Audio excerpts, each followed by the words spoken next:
is the day that Queen's Park Rangers have waited over 80 years for. The club's emergence at last as a First Division side. And they've taken their place alongside the richest and most famous clubs in the land after 2 years of success that's equal the 32-years-old record of Charlton Athletic in moving from the Third Division to the First Division in only 2 seasons. The very swiftness of their promotion has brought its problems, and this afternoon Queen's Park Rangers' homely little ground at Loftus Road is not yet ready for its place in the big league. And this through no fault of the club itself, who made frantic efforts to have their new £200,000 stand finished, but were finally beaten by a strike that delayed the delivery of steel, and then by bad weather that held up construction work. Well, now, their visitors this afternoon for the first ever First Division match to be played at Queen's Park Rangers are Leicester City. And they include the most expensive player in the history of the Football League, wearing number 8 for Leicester City, Alan Clark, who cost £150,000 during the close season from Fulham. A strange coincidence is that on the opposite side for Queen's Park Rangers, Alan Clark's brother Flank is leading the attack. He cost about £30,000 last season from Shrewsbury Town. 25 minutes left in this match, still no score.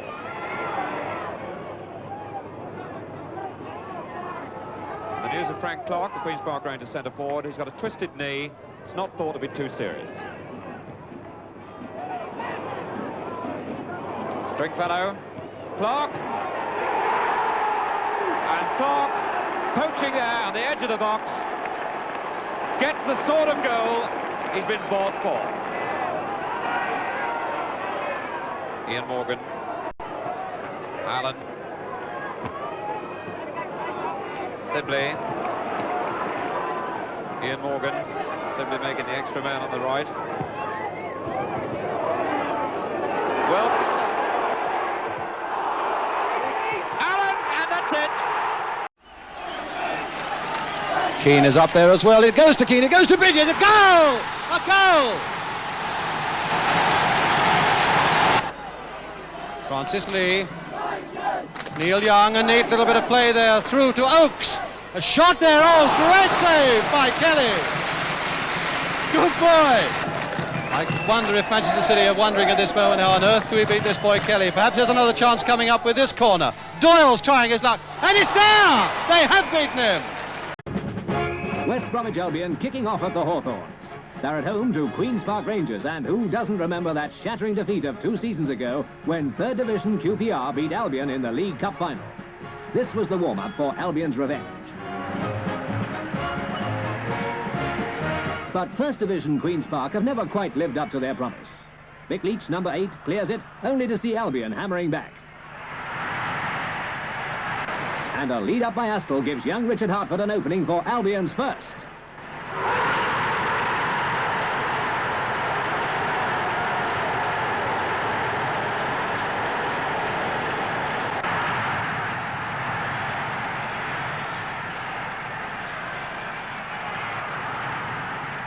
Foul against Rangers. Tony Brown takes it. And Kelly's quick to snap it up. But the second is soon on its way from Ron Rees.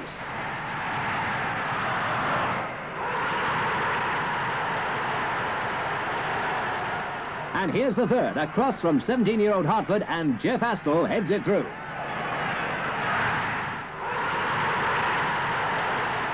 "3-0 at half-time. And it's Clark who's going to write the only optimistic chapter in this pretty sorrowful Rangers story. After a momentary confusion among Albion's defence, he scores Rangers' only goal.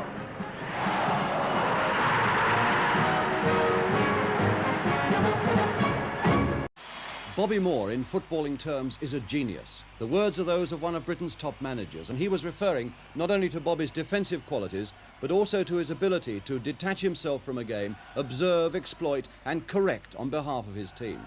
Bobby's part in this big match is enormous, and he's our studio guest today. He will see, as you will see, an exhilarating attacking game. Jeff Hurst, with all his courage and his power, you can't help noticing him. And certainly the same goes for his England teammate, Martin Peters, drifting in as dangerously as ever he does. Peters, Hurst and Moore provide West Ham with class and invention the length of the field. This weekend, they're without the injured John Sissons. Trevor Hartley takes his place at number 11. But West Ham find themselves facing a Rangers team that refuses to be overshadowed.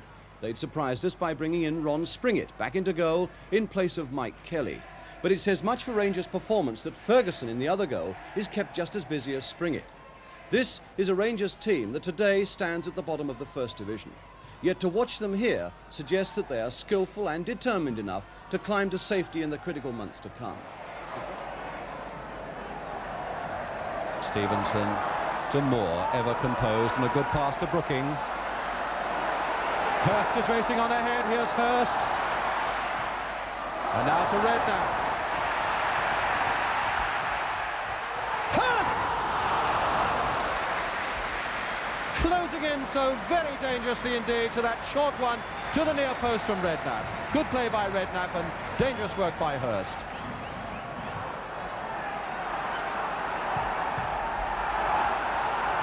Bobby Moore.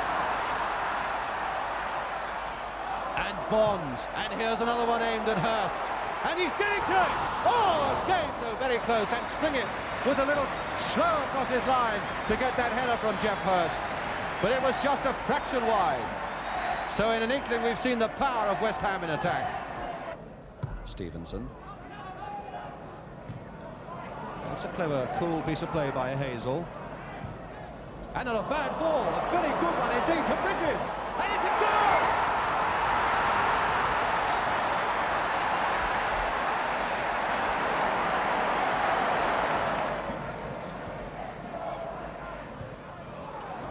Hurst from Moore, looking ahead of him. Bobby Moore. Beautiful shot by Moore, just wide. Peters to Brooking.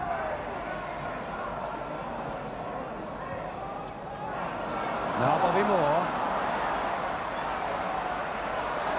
They've got to go for more soon. A shot, goal! By Moore!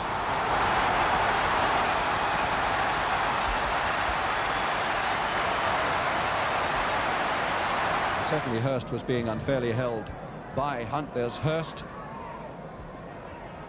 But it's a corner to West Ham. Brooking. And Peters! It's there!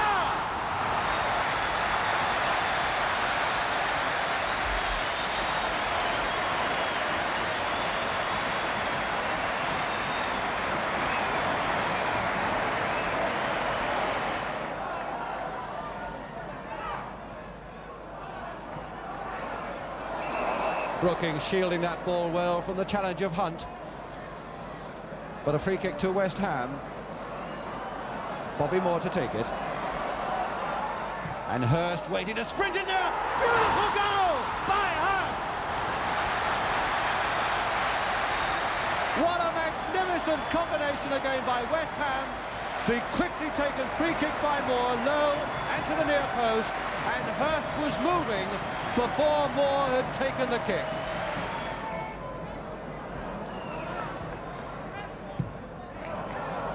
Peters, oh, good play by Peters and good running by Moore. Redknapp outside him, this is Brooking, and Hurst completely unmarked.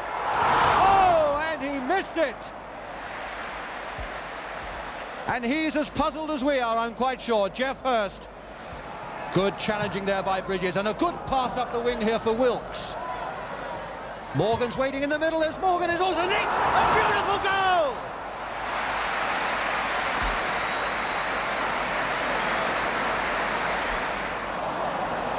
There's Allen to Morgan. Morgan's playing well this afternoon, and here's a good position by Keane. He's got a shot, and he very nearly fooled Ferguson. Mike Keane. This game really is wide open now because Rangers are so full of fight and so full of spirit, and this afternoon full of very promising football as well. It's a good shot by Keane, a magnificent goal by Keane, by Leach. Leach again.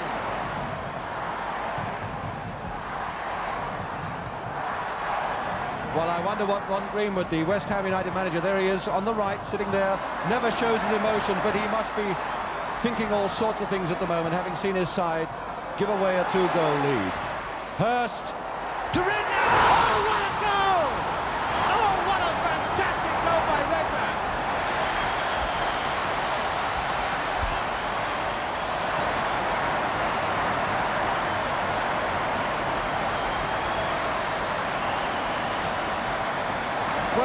goalkeeper on earth could stop that one.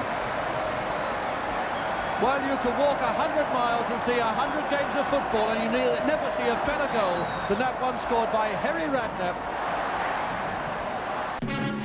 Villa Park. Aston Villa, the ailing 11 that seemed only to need a Tommy Docherty tonic to boost it on the road to success, had 40,000 packed into its stands and terraces for the third-round cup match against Queen's Park Rangers.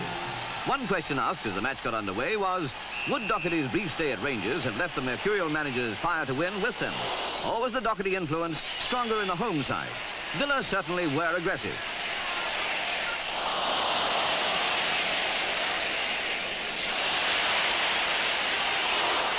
QPR made a business-like job of repelling the invaders and setting up their own storming attacks.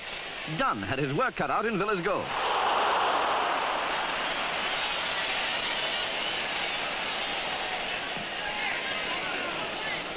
Despite near misses, Villa were confident in a match that was played hard, sometimes too hard, but was full of excitement.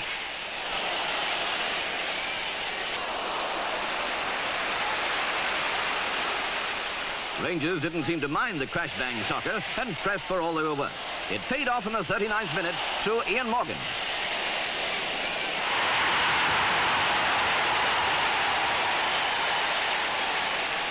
In many cup matches, one goal's all that's needed, but not in this game. Villa stormed back and Godfrey equalized.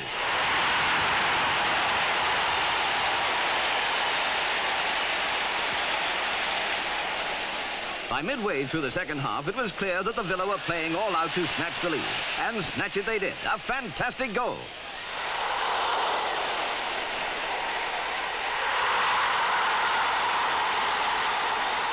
Lionel Martin was the man of the moment.